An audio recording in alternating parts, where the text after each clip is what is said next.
Welcome to the Advance Your Art podcast, where we talk about the journey from artist to entrepreneur and everything in between. You've worked hard to hone your craft. Now take it to the next level with tips, techniques, strategies, and routines used by successful artists to grow their businesses and careers. Now, let's get started and have some fun with your host, Yuri Cataldo.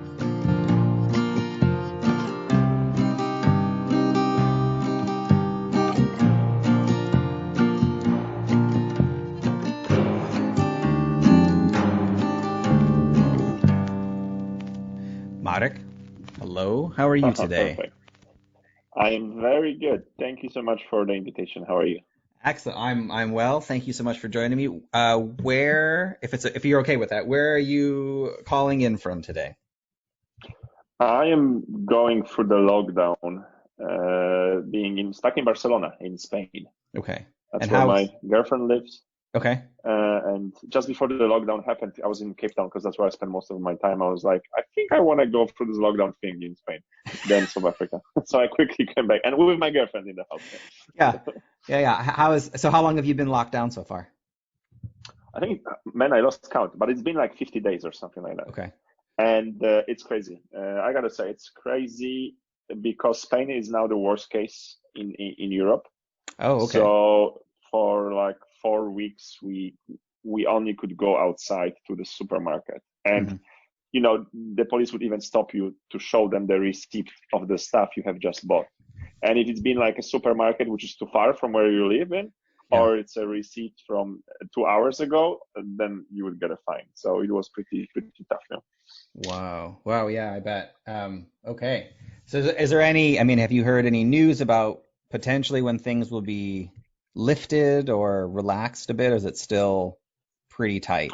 It's slowly getting back to normal. Europe is so many countries, they all have their own kind of, it's like states in the US. Mm-hmm. Some of the countries, really make the ease of the lockdown faster, some slower. Yeah. But in general, in most of Europe, some restaurants are already open, people can travel within the country. So the life slowly goes back to normal. The borders are closed, which is, I think, it's a big problem because Europe is so interconnected. Mm-hmm. And also, no one really knows what the new normal is going to be. Like, how much more complicated will they make our airport journey?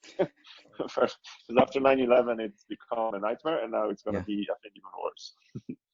Oh, yeah. Yeah, I can't even imagine that right now. And then also, like, just, the idea of being on a plane, like, how do you, isolate yourself or separate yourself from people on a plane when you're in a literal metal tube traveling that way? I think the answer is you don't. Even if you're going to sit 2 seats from someone, 2 hours in the plane, considering how the AC works in a plane, right? You're going to get it at some point. You're either unhealthy and you're going to get it at some point, and hopefully you will get a good hospital care, mm-hmm. or you're one of those lucky guys who just have a good immune system and you're going to get through it, or you're going to wait for the vaccine. There's no other way around it. Like, we can't build our world now around trying not to get it, because this type of disease, it's just a matter of time. Yeah, exactly. Okay. Well, so changing subjects then. Yes, something nicer. Something nicer. So let's talk about you. So how do you describe yourself and what you do? Oh yeah, that's a big problem for me, because the times we live in now, and I think a lot of audience will relate to me, you can't just use the classic definition to say what you're saying, because they just are so not up to date. Yeah. But when you're trying to explain what you're doing to your mother or your grandparent, they're going to be like, can you please just stop joking and tell me what you really do? Yeah. I think that the mutual thing in everything that I'm doing is that I've always been building companies in the internet. So There's some important part of this business being run, providing the service over the internet and acquiring clients also over the internet.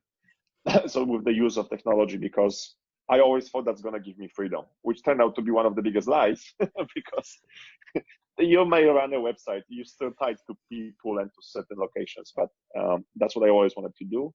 I also do a lot of stuff which is related to personal branding. I've written a book, I do a lot of public speaking and so on. But this was never a goal itself. It was always like a part of building the marketing for the company I'm currently running. So in a way, I guess you can call me an entrepreneur, but I have a very, very strong focus on one, online businesses, and two, frontier markets. I've built those businesses in the early 2000s in Poland, which was then frontier market in terms of internet.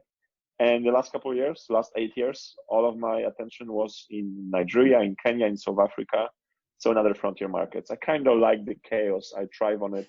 I'm slightly allergic to Excel, so I like those type of markets to build business in. Yeah.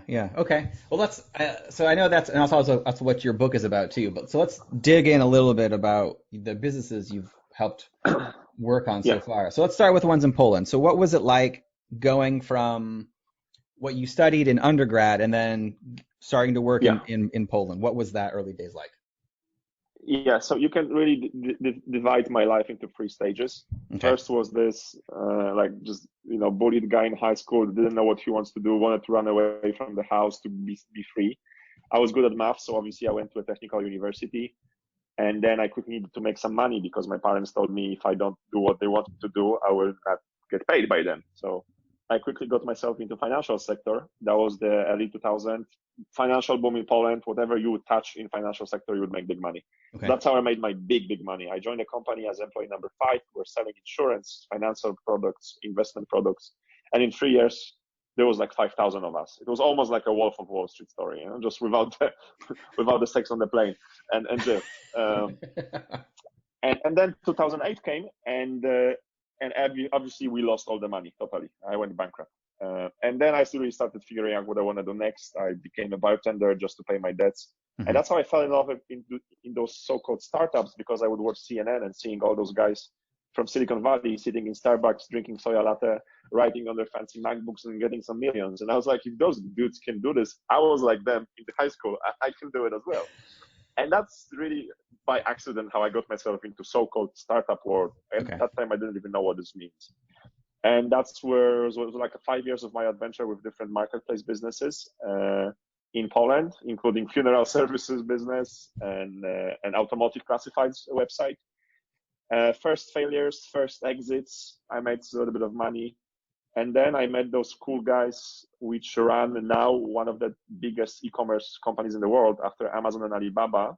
They called Rocket Internet. That's probably not so known in the US.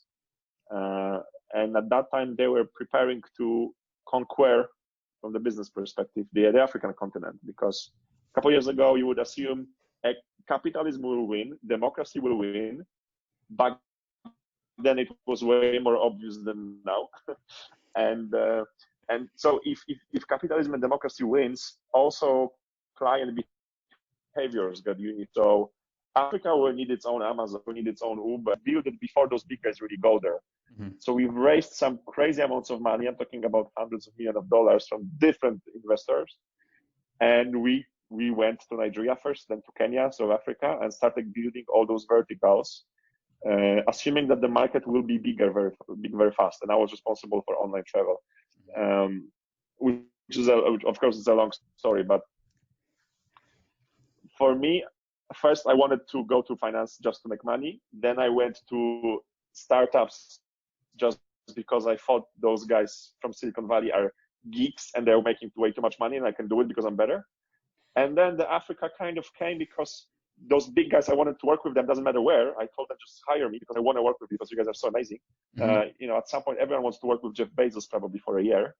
So those guys for me were like Jeff Bezos of Europe. And they said, Nigeria, okay, whatever. So there's no strategy. From hindsight, everything kind of starts making sense. But when you were making all those decisions, I was so stupid. And I was like lucky that it turned out the way it turned out because, one of the companies ended up at the New York Stock Exchange and so on. Yeah. Okay. Very, very cool. Well, I know your journey, which you have written about in your book, is very interesting. Before we get into that, because you kind of went from that company and you started a couple of your own, like Hotel Online. What was that like, and what made you want to then go from working with what you were doing and then starting some of your own companies, particularly in Africa? Yeah, so the first company choice was kind of given by the investment fund I was working with. We were building this online travel agency that then got merged with a bigger e-commerce group. And I kind of learned a lot about how online travel and basically hospitality business works in Africa. basically the assumption was that actually 80% of all the money made from tourism in Africa is made thanks to local clients. Hotels like Intercontinental, Sheraton, Hilton, in those big African cities, 80% of their money is actually made thanks to local clients who have a lot of money. You probably wouldn't guess that. But this is totally different market, and Booking.com and Expedia don't have a chance to really win that market yet. And also those type of hotels need totally different solutions and different type of technology and software, which wasn't built yet because they have different needs. And whatever was built in the States or Europe or India was not what they wanted. So I figured I'm one of the few guys that kind of came from Europe. I was in that technology space. Then I was working for 4 years in the hospitality space. I kind of know exactly what they need. So this is why I decided to leave my first company because I earned my shares. Yeah. Open another business, and because I was on my own, I wanted to kind of diversify my risk. I'm on my own in Nigeria. That's risky enough anyway. At least let me stay in the playground I know a lot about, because I've already knew that omnichannel space. So and on top of everything, I figured, man, I'm running business in Nigeria. It's not an easy business. It's a tough country to run business in. A lot of risks and so on. Electricity sometimes gets turned off. At least let me do the business with people that have nice rooms and restaurants, so I can sometimes get to have business meetings in nice places. That was really one of the reasons why I decided to stay in travel. Yeah. Okay. Interesting. Okay. And then so from this experience, you have recently written a book, which I guess came out last year, called Chasing Black Unicorns. What made you want to write a book? Yeah, so that came in stages. I always wanted to write a book. I guess I never knew it's going to happen that fast. I thought I'm going to be 80, rich and famous, and before dying, I'm going to leave a legacy to my grandkids. I'm giving everyone things about that. Then I was moving to Nigeria, and I realized what kind of an ignorant I am. I just decided to commit myself to run a business there, but I know nothing about it. So I was looking for books about running business in Africa, in Nigeria, in Kenya, anywhere else. And I couldn't find anything. The books available back then were written by some university professors, very theoretical ones, or some kind of an adventure book. Guy just, drove his motorbike, from Cairo to Cape Town. That wasn't what I was needing. So I figured maybe I'm into something. Maybe my experience in a couple of years will be something interesting. Maybe this is my niche. And then again, fast forward a couple of years, Africa has given to me one of the most amazing adventures in my life. In both ways, extremely positive ones. I was talking about this IPO and so on, and extremely negative ones. Without spilling too many beans, my second business turned out to be almost a failure, and I almost ended up in jail for 21 years. Because long story short, I had a very powerful Nigerian business partner who at some point decided to get rid of me using his influence in police. Let's just put it this way. Yeah. And I was actually, for 1 year, I was on Interpol most wanted list, and I didn't pay how do you call it, when someone wants to extort money from you and you have to pay him money, what's the English word for it? Ransom? You know what I mean. Ransom, yeah. I decided not to pay the ransom. I decided to fight this legally, which ended up, being more expensive than the ransom itself, and it took 2 years. But when this happened, I told myself, oh man, my very boring business book about technology businesses in Africa just got much interesting. And now I'm laughing about it, but there were a lot of dark moments in this whole story, and that image of me being able to have a happy end and writing a book about it and sharing my story was one of the strongest motivators throughout the whole stressful time, which took for almost 2 years. Great. So when you decided to write your story with this, did you go through a traditional publisher, or did you go through it through your own way? Yeah. So right now the book has been already published in 5 markets. So it's Poland, USA, Nigeria, Kenya, and South Africa. I started with Poland. It was my MVP because Poland is my home country. It's a small market, and I figured I will see what the feedback is. It will prepare me better for the big market. And I was this totally unknown guy who has this crazy story of doing. So I figured out that there's so many things I can do on my own when I publish a book, but